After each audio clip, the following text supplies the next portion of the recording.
Welcome back, everyone, to Deep Dive Discussion. Hello. This is where we really explore the ideas, the strategies, stories, all the things that matter. Get right into it. Exactly.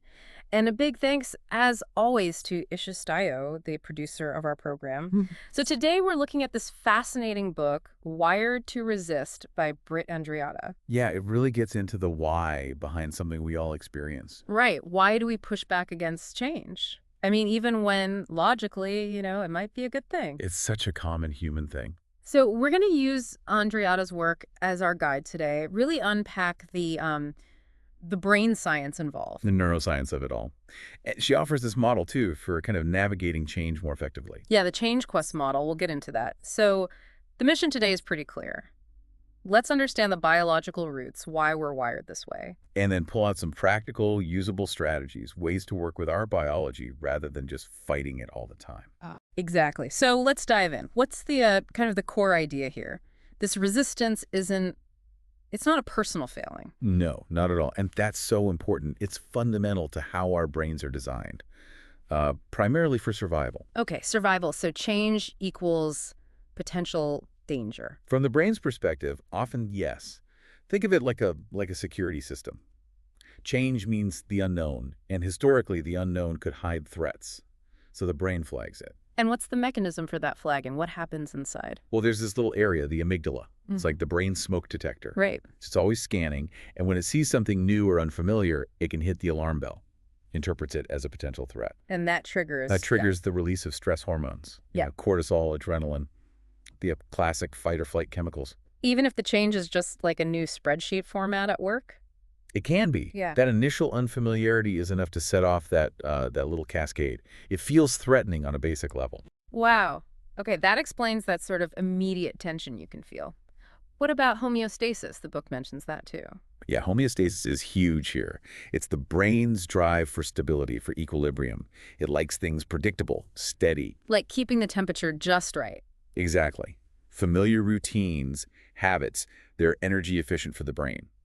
Change disrupts that balance. It forces the brain to work harder, use more resources to figure things out and adapt. And that effort itself feels uncomfortable. Precisely. It goes against that fundamental drive for equilibrium. And it's amazing how much energy the brain actually uses, isn't it? It really is. It's only a small part of our body weight, but it hogs something like 20% of our energy. Wow. So it's incredibly efficient and, well, kind of lazy in a smart way. It doesn't want to spend extra energy unnecessarily. So building new habits, adapting to change, that's like a major energy expense for the brain. It is.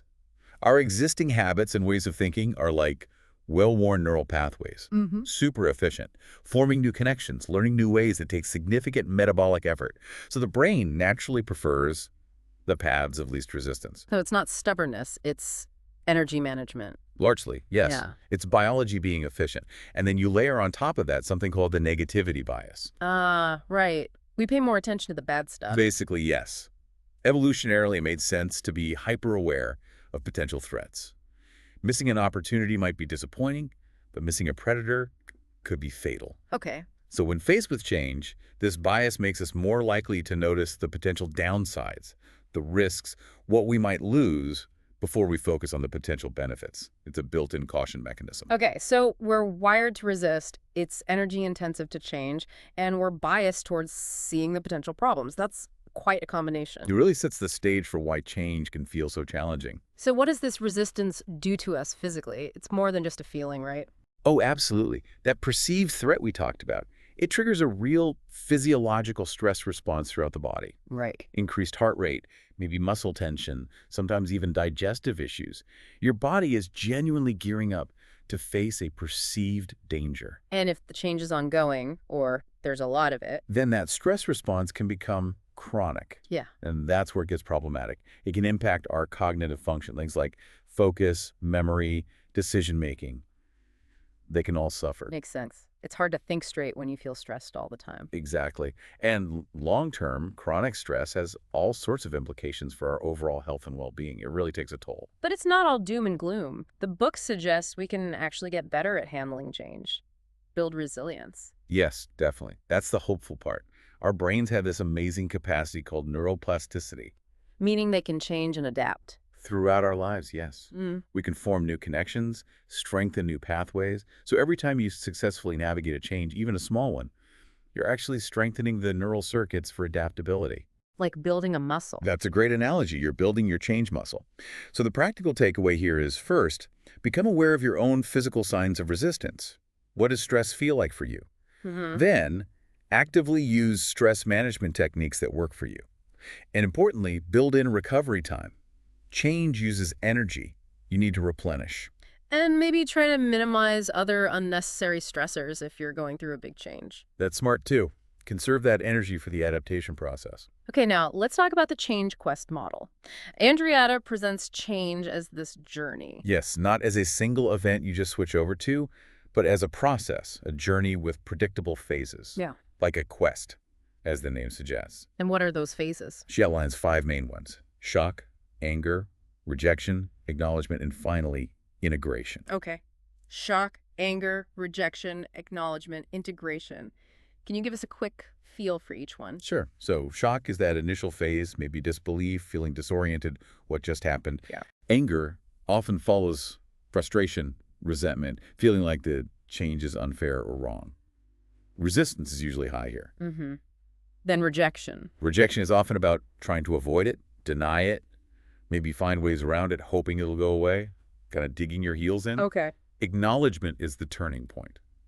It's starting to accept the reality of the change, maybe seeing that it's inevitable, beginning to explore what it means. Then integration. That's when the change becomes the new normal. It's embedded as part of how things are done, part of your routine or identity. That makes intuitive sense.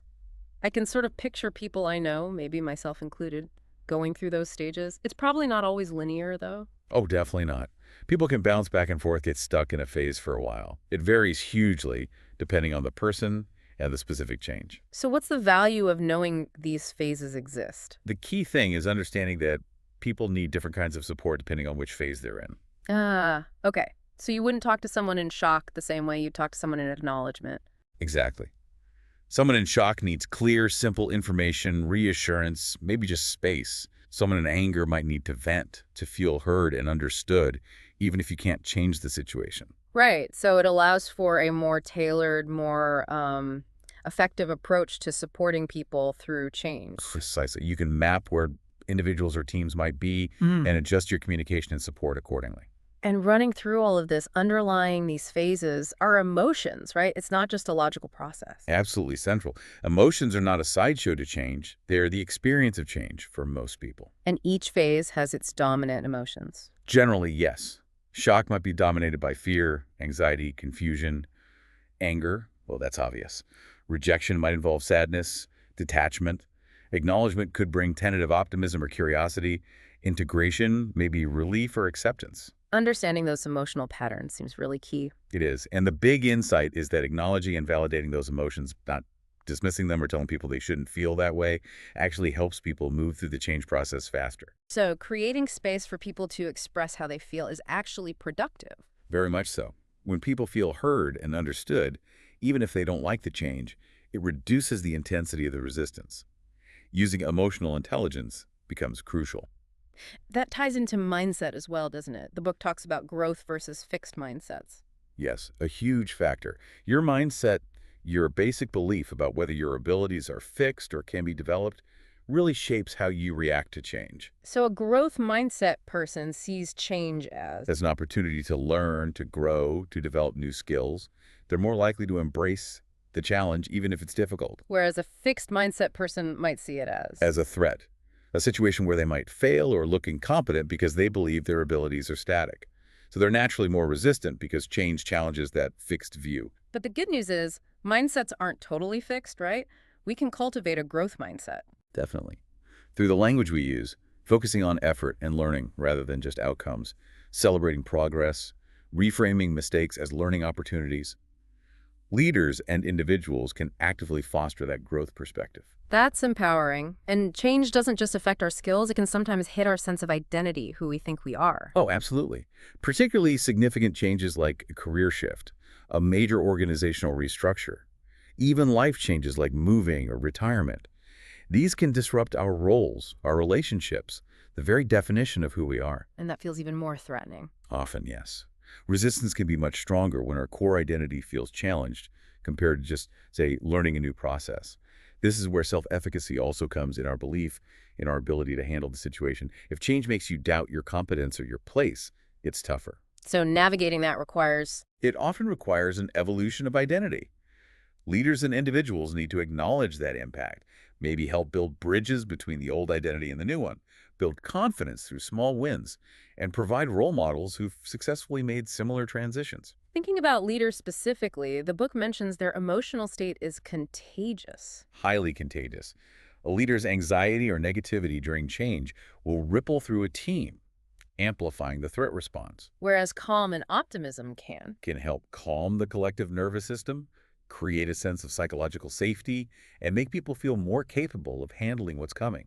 Leadership behavior directly impacts those threat reward circuits in everyone else's brains. And trust is key. Neurologically vital. Trust reduces the perception of threat. Transparent communication, consistency, showing you care, these build trust and lower resistance. So when designing change initiatives, what are the big mistakes people make based on this brain science? A huge one is just ignoring the brain's limits, trying to push too much change too fast. Overloading the system. Exactly. Change capacity is finite. You deplete it. Sequencing changes thoughtfully, pacing them appropriately, allowing for pauses that's crucial. And involving people. Massive difference. When people are involved in designing the change, even in small ways, it reduces the threat perception. It gives a sense of control and ownership, which flips the brain from threat mode towards reward or engagement mode. Communication during change, what does the brain crave most? Information. Uncertainty is stressful for the brain. It wants to know what's happening, why, what to expect. But the type of communication needs to vary. Yes, depending on where people are in that change quest model. Early on, clarity and safety messages are key. Later, maybe more focus on vision and how to. Consistency is always vital, though, to reduce cognitive load. Don't keep changing the message. And using different methods. Yeah. Like visuals. Yeah, multisensory communication can help. Different people process information differently, so using various channels improves understanding and retention. Keep it clear, keep it consistent, keep it coming.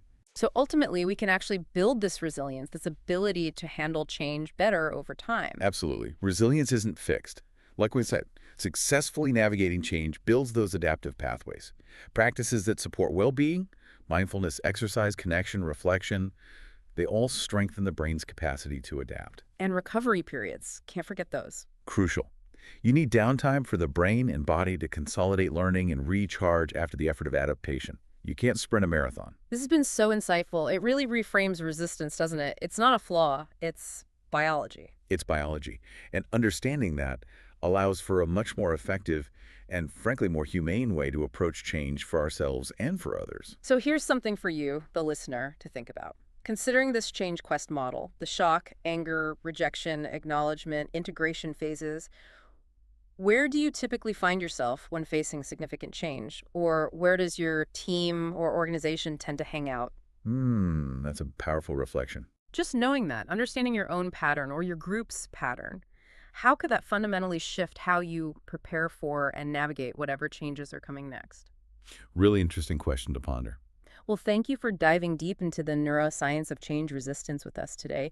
We really hope you'll consider how these ideas, especially that change quest model, might apply in your own life and work. Thanks for the great conversation. Thanks for listening. Grab Estayo's latest book on Amazon. Need business consulting, AI, book writing, and publishing? Yish has your back. Contact Estayo or leave a comment. Until next time, keep diving deep.